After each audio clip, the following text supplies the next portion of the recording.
awesome. Every time there's new people, that is lovely. Welcome. We are here to learn together about things that might or might not interest us. That is fine because we are learning about them. So we learn about things we don't like. So that is cool too. There's like 3,000 of us or so, and we organize multiple events every year. Now, you can find us. Of course, you organized to join us, so that's it. There's organizers, 4 of us. There's Pasi Huuhka, now responsible for recording this thing, myself, Sakari, then Joni and Teemu, who couldn't make it today.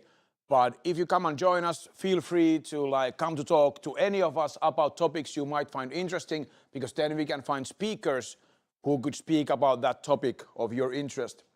Now we have a few main sponsors, and today we are at Nordcloud and are very grateful that we can be here eating your pizza, drinking your drinks. Thank you. Finland Azure User Group is a non-profit organization. We don't make any money or pay ourselves any money out of this thing, and our main thing yearly is IgluConf, a conference that some of you people have joined in the past years, and now we are like one more logo that we need to organize IgluConf next year. So we are really hoping to get one more yearly sponsor. Right now it's Knowit, Nordcloud, Arrow, and Azure. If you think your company might be interested in a superior recruitment channel, it's 6,500 per year, this kind of thing, and then that covers IgluConf as well. So really appreciate these companies helping us organize about 10 events every year. What's new for us is this recording thing that Pasi is operating. So all of these will be on YouTube, and you can start telling your friends, if they don't live in Helsinki or otherwise, that these 2 presentations from today will be on YouTube as well. And you can view the ones that we did in, I don't know, a couple of months back at Microsoft House. They are also in YouTube. So we are trying to improve our services in this manner. Looking at the community, there's one DevOps Finland June meetup on the 16th of June. So please join that if you are interested. And today we have 2 presentations. Orchestrating Azure Infra with vending machines by Talha Khalid. Talha, where are you at? Excellent. Talha will be straight after me. And in between me and Talha, there will be a short speak from Joni about Nordcloud and what kind of things they do, and check them out. And then we have a break, and then we have Jere talking about prompt happens, security, Microsoft AI workloads before your data becomes the answer. Jere, where are you at? There he is. So if you have any questions later about these topics, please bug the presenters. I'm sure they are happy to answer your deepest, hardest challenges. And then it's networking. So that is it for today, and I welcome all of you. Now, Talha, it is your laptop time. Give us a few minutes, we are going to set this thing up.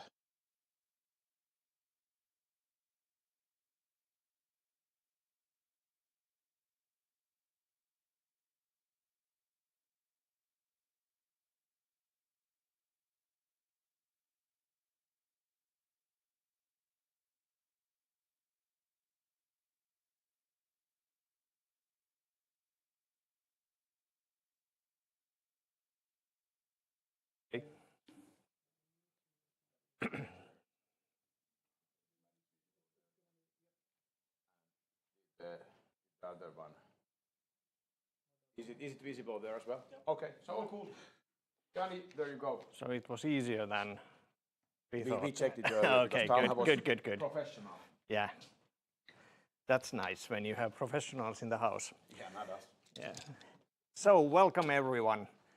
We have been hosting here at Nordcloud multiple different kind of meetups and events, and now finally after many years I got my foot between the door and actually got us sponsoring one of these meetup groups, and that's something that I have wanted to do at least like 4 years, 5 years now. So finally here. So who am I? My name is Jani Eränen, and I actually calculated just 5 minutes ago that it's almost 10 years when I actually joined the Azure family. I was in the first of the Microsoft, Saran, and Azure Academies that they started in 2016. So I will have my 10-year anniversary at Nordcloud, but also with Azure in this fall. So That's nice. But in overall, I have been working in IT business for 28 years. So I have been working with software development more than 10 years.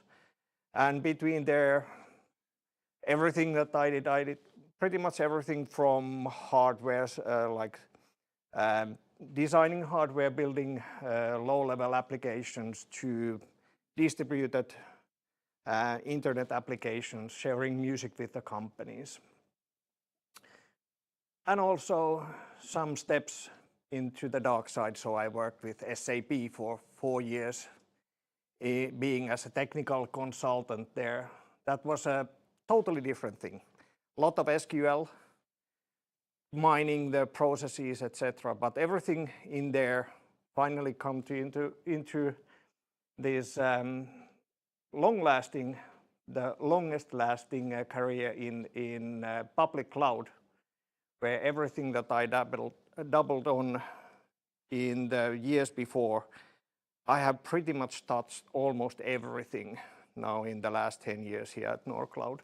Well, not at Nordcloud, but with our customers. There has been a lot of IoT devices, a lot of old legacy SQL servers, legacy servers in overall Linux, Windows, etc. So have been able to touch everything in the last 29 years. Only thing that I haven't touched is mainframes, but we still have a team for it. So could be doing that also. My family, wife, 2 daughters and a dog, they will keep me busy. As I stated there also, my hobbies are driving my kids to their hobbies. So that's a nice thing when they, in the heat waves, they are at the ice rink because they are having their practices with the synchronized skating. So it's always fun to go from +30 to -10. So it's fun. But then to the company. We have been here more than 15 years now. We have a present in 10 countries, about 1,300 team members in overall at Nordcloud. Lot of nationalities. I don't know what is the actual number today, but I think the highest we have had 79 different nationalities working at Nordcloud, and over 200 enterprise level customers at the moment. So a lot of things to do. And of course, all the certifications, as we are multi-cloud company, we have Azure, AWS, Google, also IBM Cloud, Oracle, etc. So a lot of opportunities to work with pretty much all the big players. Even we have been touching Alibaba at some points, but that's not nowhere close to the others that we have. And of course, on the Azure side, it's at the moment our strongest platform that we are working with. Current number is just under 1,600 Microsoft certifications, but that's just because there's the next round of renewals going on. So there was a couple of people who forgot to renew their certifications. And of course, a lot of different kind of audits, certifications on ISO, and also the kind of trying to provide best possible service for the managed cloud part with 27001 certifications, etc. Nice slides, but what we actually do, that's the kind of try to put everything into the one picture. We try to solve our customers' issues, ambitions, problems. So it's everything from wanting to go from on-premises side into the cloud, wanting to build hybrid environments, everything needed there. Is it cloud security? Is it transformation in overall how to go from on-premise into the public cloud? It's same but different. There's similar practices, but a lot of different ways of working still. So everything from Cloud Center of Excellence to actually managing those services in the cloud, FinOps services, databases, building the landing zones, etc. So we are touching pretty much everything needed from customers' cloud journey, or if they already are there, then managing their environments. And a different way of looking at it, so everything from professional services, having those same things that was on the previous slide, and also having the layer of managed services, providing support for customers on all of their different areas where they are needing external support. And as on the slide, don't take just our word for it. There are a couple of Finnish and a couple of international companies that are our customers, and we have been working with them for a while, and these are the kind of public references for them. Short but sweet, so thank you, and it's nice to see everyone here, even if it was raining cats and dogs. So thanks for joining, and it seems that there are a lot of pizzas left, and also we are the how was it taken, customer event, so use the fridge. There's also alcoholic beverages if you want to have that, but also non-alcoholic ones. So yeah, help yourself. Thank you.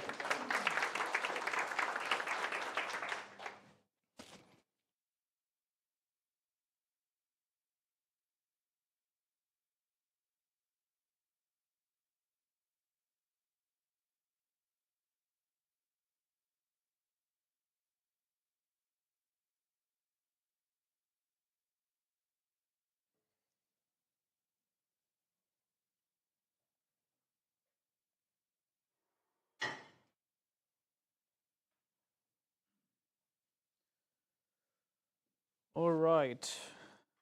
Well, I'm going to start a timer so that I can see how much time I have left. Good. Everybody, welcome to the first talk. We're going to be talking about orchestrating Azure Infra using some vending machines. Interesting topic. Who am I? Yanni had a very good who am I slide. I didn't even have my name in there until 5 minutes ago. So my name is Talha Khalid, and I'm a senior cloud architect at Nordcloud. I've been here for about 5 years or so, and I mostly do Azure, but also Google sometime, depending on what the customer demand is. And I do lots of automations and architect work. As for the hobbies, I'm a tech nerd, so I'm doing mostly nowadays AI stuff, doing like running AI models locally and trying to do cool stuff as much as possible. For today's agenda, we're going to be talking about end-to-end automation. I'm going to tell what that thing is. We're going to have a high-level overview of what this thing is basically about. I'm going to tell you what the individual components are of these things. For the technical people here, we're going to be going into some of the technical details. Not too much, but enough to satisfy you a little bit. We're going to have a demo. It's going to be a recorded one because the live one, I could have done it, but it would have taken some time, and there were some things to redact in there, so I thought it's best to do a recorded one. And at the end, we're going to have a session for Q&A. If you do have questions during the session, please do let me know or ask. If not, then you can note them down, and then we can take it at the end.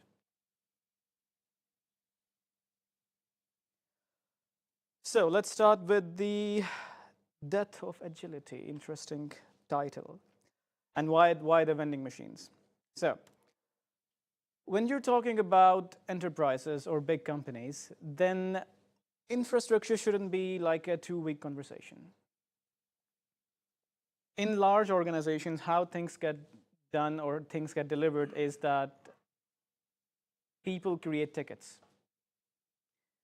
And when tickets are involved, that's where speed basically dies.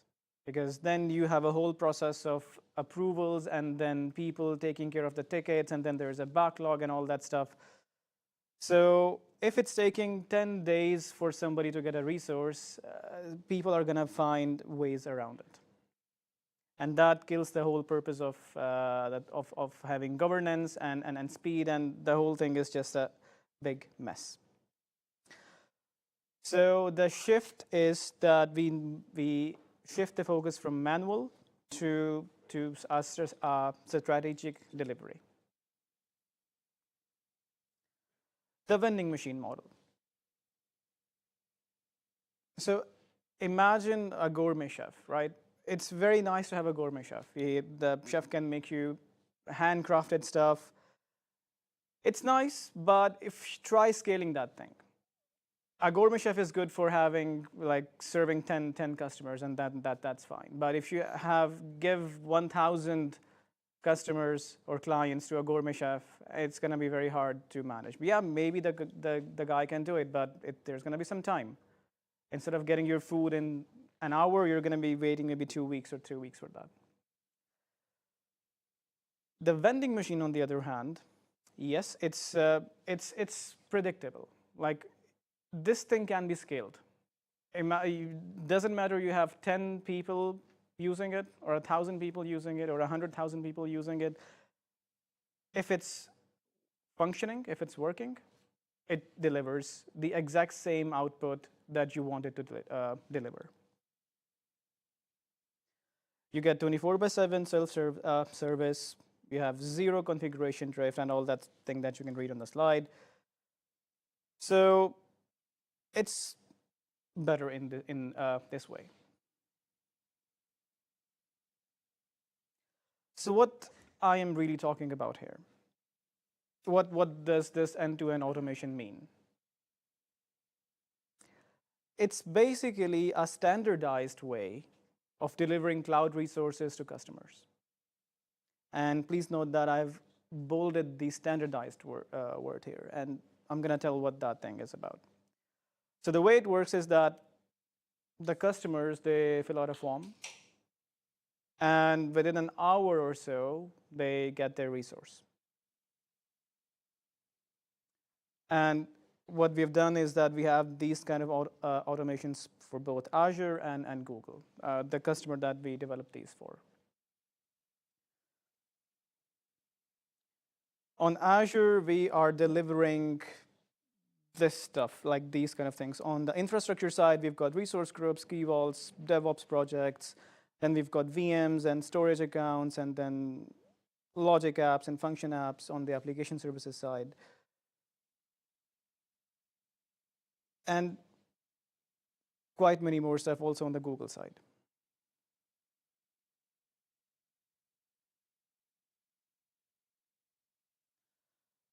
This is the way it works on a high level. So we start from the left side, that is the bottom left side, that is ServiceNow. This is just one way to implement this thing. This is the way that we have implemented this in a customer of our own. So a customer fills out a form on ServiceNow.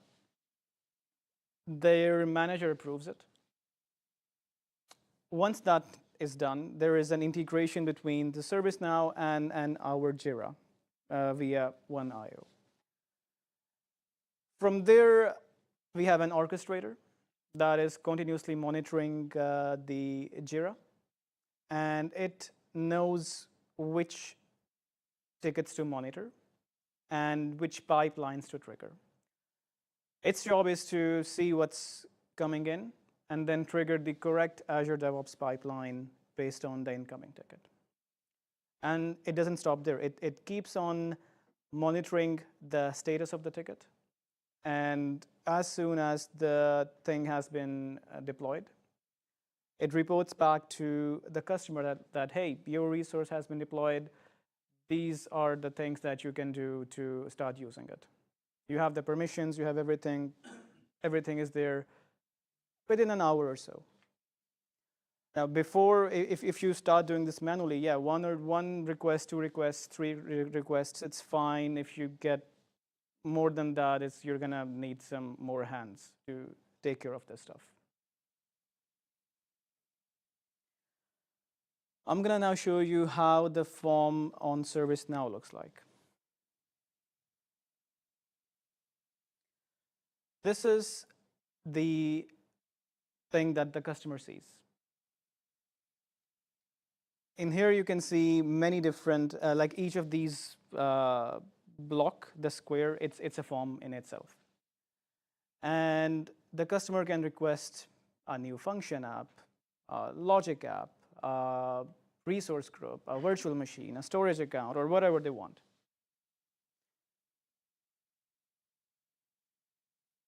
If we take a look at how the form itself looks like, I'm not sure if you can see the text in there, but the basic idea is that the form itself is very simple. We designed this form so that even non-technical people can fill this out. You don't need to be a technical person to know what to request. So on the left side, you see a form for requesting a virtual machine, right? The good thing about having ServiceNow in here is that your Azure resources, some of them are synced to ServiceNow automatically. So on the top, maybe you see the cloud resource container. That means the resource group. And once you click on the dropdown, you will only see the resource groups that already exist in your Azure tenant. So there's no room for error in here. And then there is some other stuff that you need. You can type in the name and then how big of a VM you need, the disk requirements and all that stuff. And there's also logic in here. So when you click some of the stuff, some other stuff gets autofilled. By doing this, you have consistent naming convention. You can set certain rules in there that this thing is not allowed, this thing is allowed. Even like at the stage of getting inputs, you have some logic in there to make sure that you're not getting anything that is not valid. On the right side, you see a form for requesting a resource group. It's got some more inputs. There is some cost center data in there. Yes, you need that for things. There is some IT responsibles in there and many other things. And then there are helper texts on the right side to make sure that if you need some help, then you can consult that thing. Then there's a bunch more forms, just some examples. For example, function app, logic app, same stuff. The idea of sharing that in here is that each form is not the same. So you get the inputs that you need from the form. You don't get anything extra.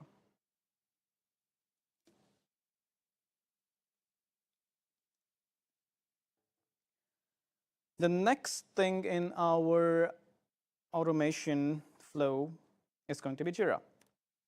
So once this form is filled in ServiceNow and it's been approved by the manager, a ticket gets created. Now that ticket is there. You can't read the data in there because I've redacted it, but this is the basic idea. So in this one is for requesting a resource group. And the orchestrator, it's continuously monitoring the status of this ticket. In our case, this was like every 15 minutes, but you can set that time as much as you want. It then triggers the correct pipeline in Azure DevOps, and that's its job. I mean, that's basically what it's doing. And somebody might ask, like, why Jira? Because, simple reason, because it's under Nordcloud management, and ServiceNow is it was under customer management. So we couldn't do things there. We could do things in our Jira. So that's why. The orchestrator. Now this is the piece of the flow that is joining, or that's joining the two ends of the things. So it's in Jira, it's like some tickets, like certain tickets, there's logic behind that. They get assigned to the service account of this orchestrator. And as I said, its job is to monitor the queue, press the correct button, and then keep it pressed till it gets a response.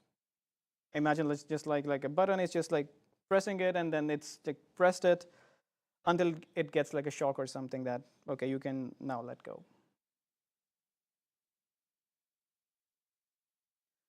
And then it reports back to Jira with the status of the pipeline execution, and it also then responds to the person who requested it, like, hey, your resource is done, and now you can start using it. The next piece in this automation flow is the Azure DevOps. This is where the code and the logic, the heavy lifting is being done in here.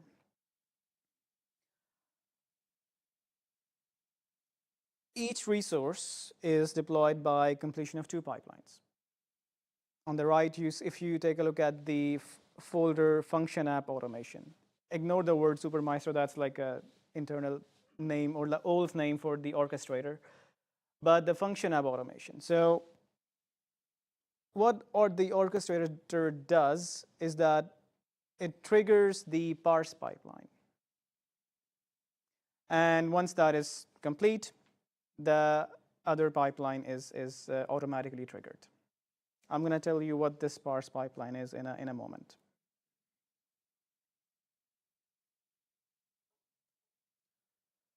So the parse pipeline, the job of this pipeline is to make sure that the variable file that we're getting in Jira, that it's complete.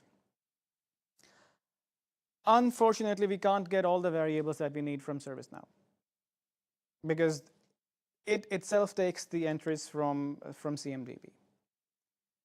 It's so also we want to make sure that the manual entries are as less as possible, and we try to automate the inputs. The other reason is that, as I said, the form is made in a way that we don't overcomplicate it. We want that the person who's filling the form, it's easy, it's not overwhelming, because if it's not being used by non-technical people or normal people, it's the whole purpose is like gone away. So as an example, in the resource group form, or in any form, basically, the resource group is given, but the subscription is not there. So there is logic in the code to find the subscription based on RG, and then it just parses that and then completes the variable file.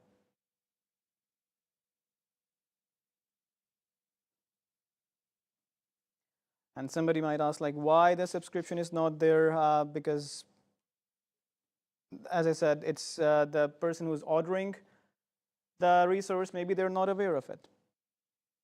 So the resource group is, people can understand, like it's a container in which our resources go. But subscription, some might know, some might not know. So we just wanted to keep it simple. And also, it's not in ServiceNow CMDB.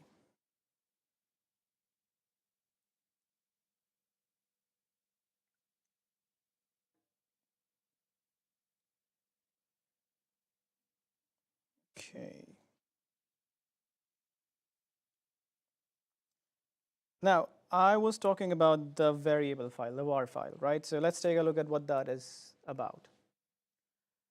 This is the var file that the parse pipeline populates. It's the primary source of truth for the main deploy pipeline. There are some other var files that exist that contains the standardized items, but like, for example, the defaults for Windows or Linux, that I'm going to show you that thing as well. But this is basically the job of the parse pipelines. There are some things that you get from the inputs, but there are some things that you do not get from the inputs. And its job is to take the JSON that is coming from the Jira, parse it into a YAML, and then put in the extra stuff that is needed by the deploy pipeline so that the deploy pipeline doesn't have to figure out, okay, I don't have this info. It has all the info that it needs to do its job.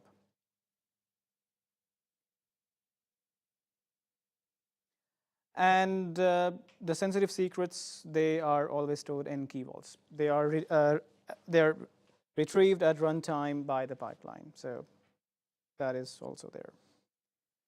Now, we did have some challenge in this one, because if you think that, okay, this is simple, yeah, nothing too complicated, try implementing this for a customer that has 100 different subscriptions. Each subscription has its own thing. There is different network topology. There is different things. So this was the challenge that we faced. A customer can have multiple sub-projects and partners, each having their own requirements. 100+ subscription in an enterprise environment, it's not abnormal. It's a normal thing.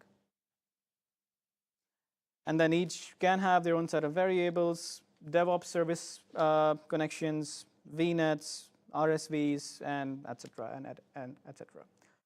So it's a bit difficult to standardize this kind of thing. Because directing, like, if the flow of resources to the correct subscription becomes tricky when you have when you're trying to build a vending machine that can do things for 100+ subscriptions. There can also be parallel requests. Multiple people can all order multiple resources at the same time. So this should be taken into account. The way we solve it is quite interesting, because I like that quite much.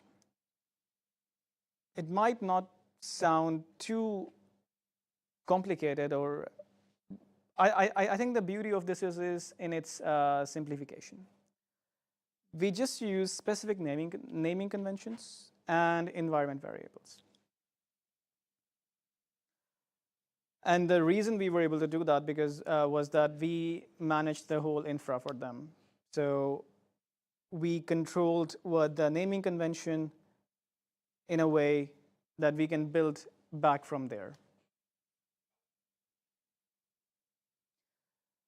So the forms that you saw, each of them has an attribute called the environment type, which has 4 values: dev, QA, prod, and non-standard. So dev, QA, prod is basically the standard thing that the centralized standard subscription where things should normally go to.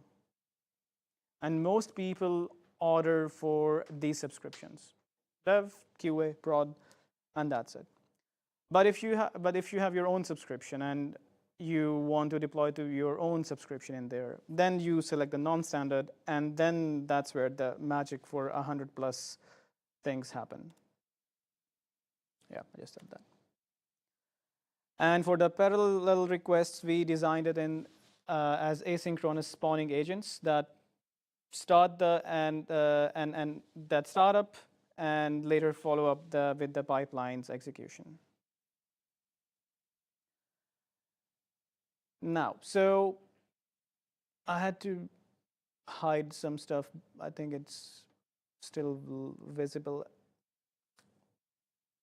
Each of the things that you see on the left screenshot, each of them is the environment file for subscription. So what happens is that when the input comes for when the input for the environment type comes in, oh, wait a second, I have this center. Yes. The environment type dictates which of these files to use. The code selects by substituting the environment type into this thing.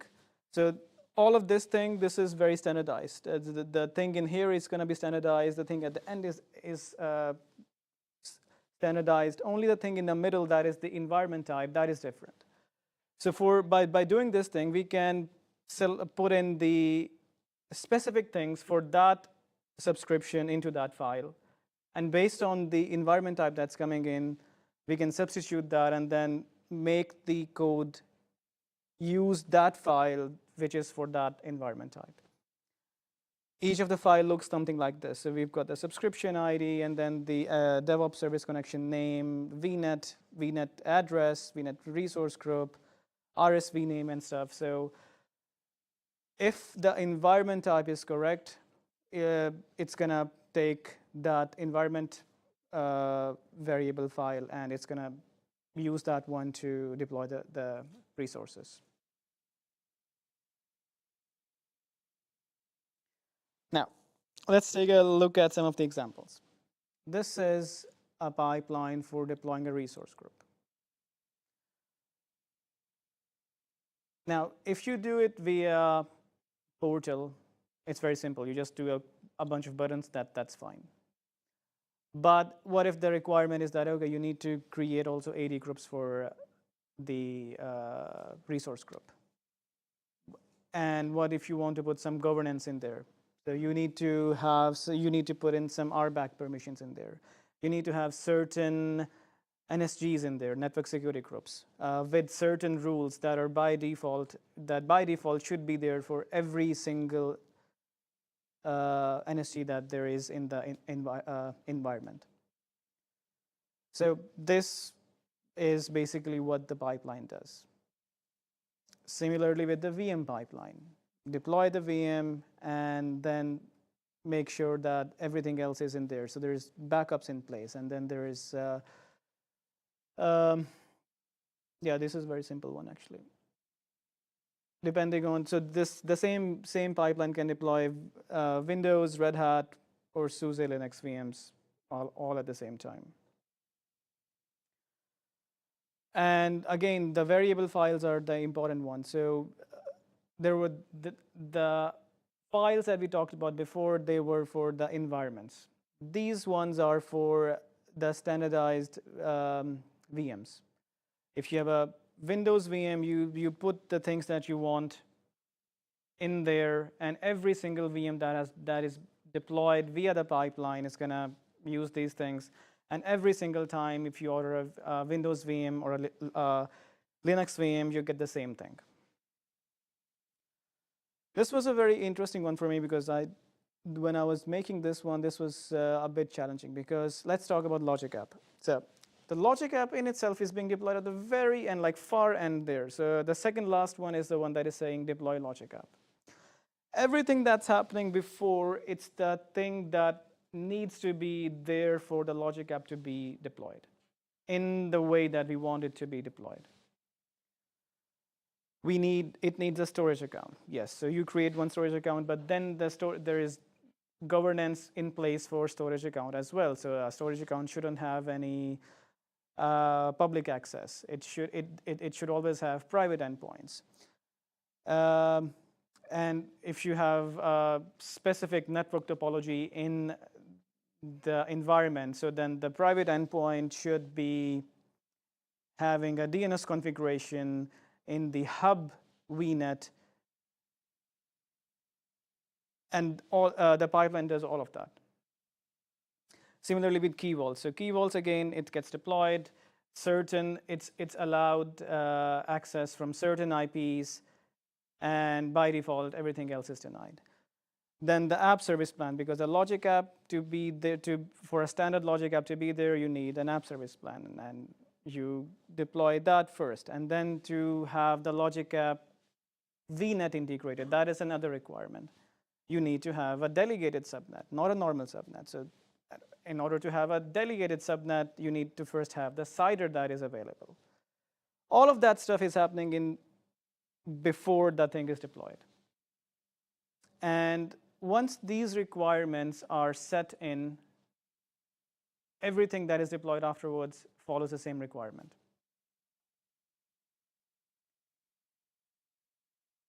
And at the end, when the Logic App is deployed, you also save the variable file so that if something happens in case of a disaster, you can run the same thing again and you get the same output. All right, so now I'm going to have a demo of this thing. It's going to be a video. I am not a video editor, so I try to redact some of the stuff. But apparently, the customer that we were working for, the users, the case went live on Nordcloud's website 2 hours ago. So the thing that I did was for no reason, but still, you can see the video now, and please don't mind the sloppy editing on this one. Is it gonna work? No.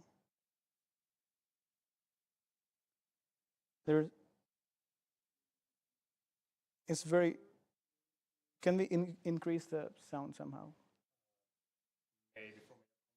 It's full already.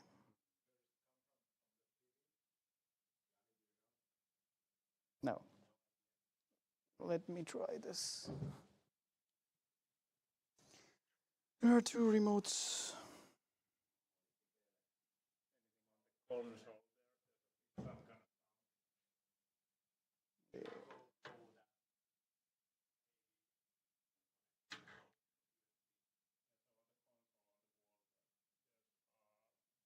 Oh, this one.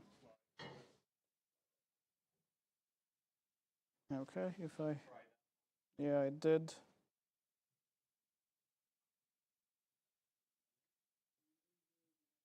Nope. Very low.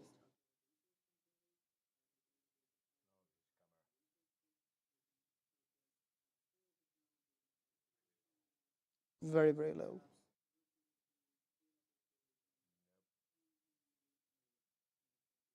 Coming from the TV. It is. TV? No idea. Who lives here? Anyone live here? Is this your house? How does this work? No, not working.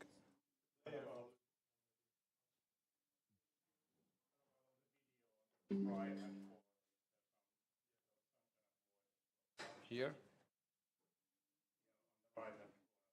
Yeah. It's full. It's full. Okay.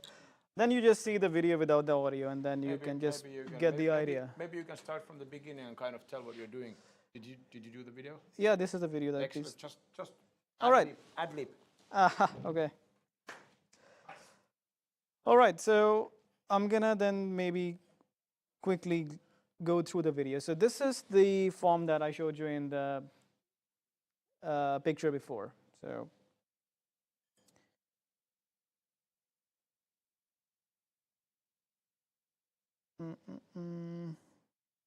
Right.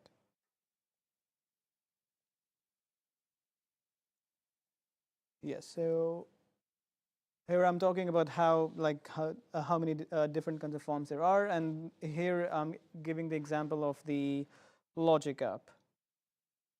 Okay, this is all the way down now. That's why I'm not listening to myself.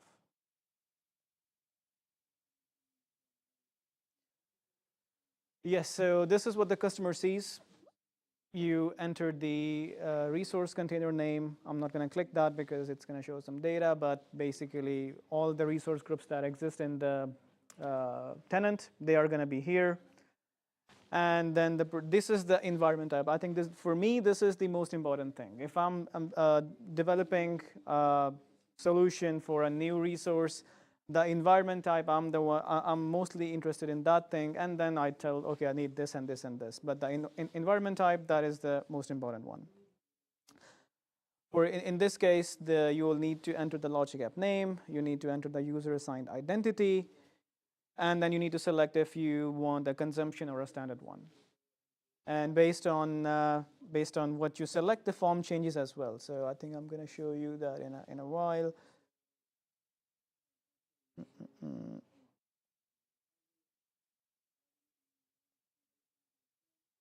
So if it's consumption, you have this kind of info. If it's standard, you get a different set of info. Like, okay, then you don't need the other info in there.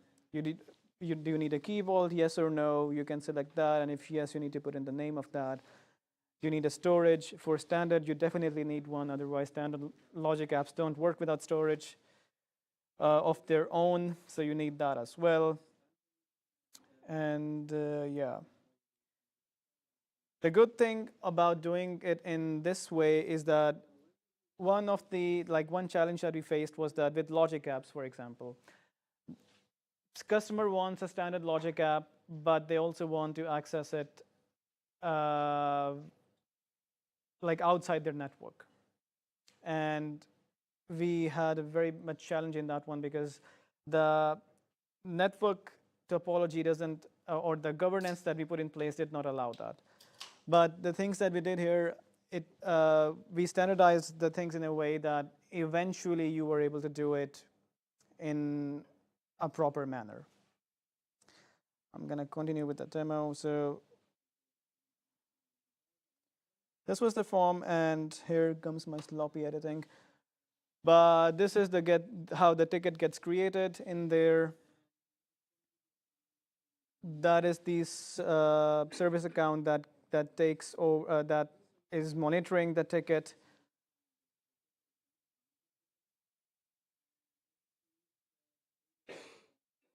So the one that you see now, this is in resolve because this ticket was already completed. But if it's a new one, the status is going to be open. And once it's open, this is where the service account triggers the pipeline and stuff. And I go forward. This is the parsing one. So the parse pipeline, as I said, it does its thing. It parses the data. It makes sure that everything that the deploy pipeline needs, it is there. It's making things ready for it.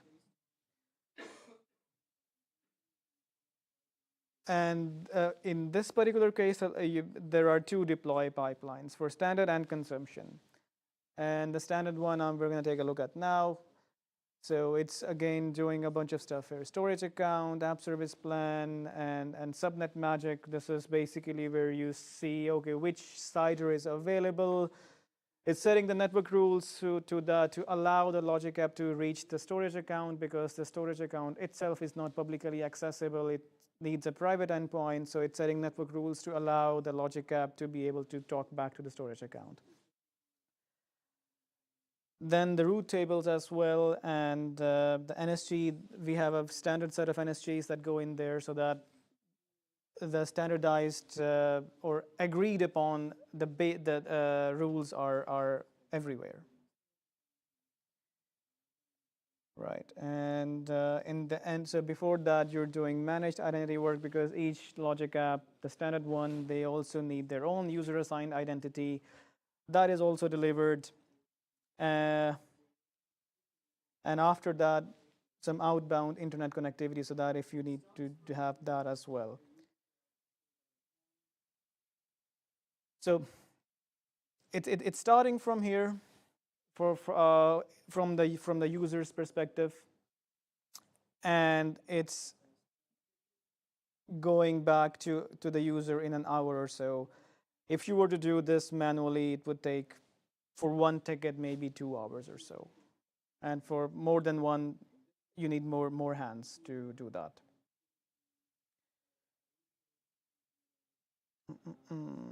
And I think the other stuff is not necessary. So yeah,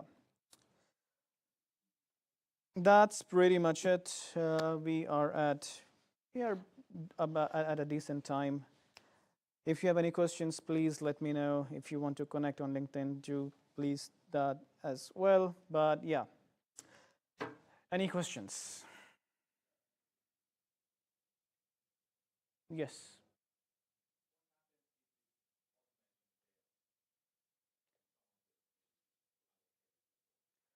Then yeah, sir. The question is that what happens when the automation fails in any of the steps, right? Okay. So in that case, the orchestrator, it knows that something happened, and then it sends a message to a notification channel of your choice. So in our case, it's Slack. It sends us a notification that, hey, something failed, and then some engineer is going to go and take a look at like what happened and what went wrong. Yes.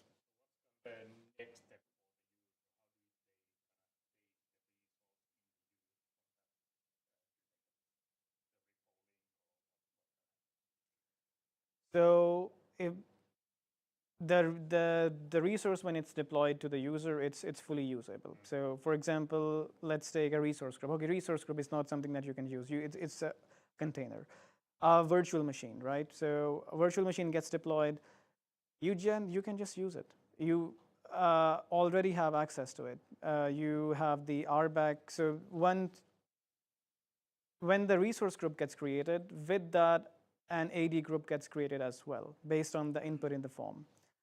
And that AD group automatically has the access rights to only that particular resource group.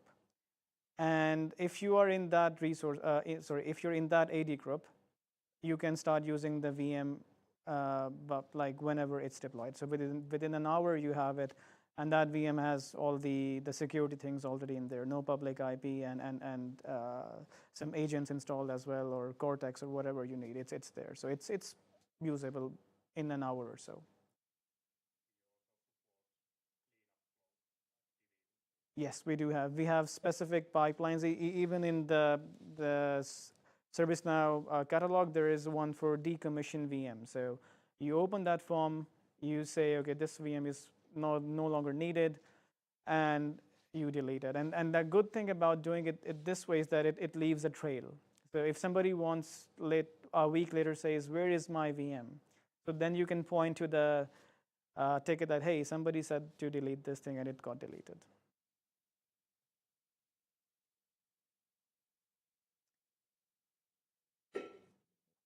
That was the gong to end.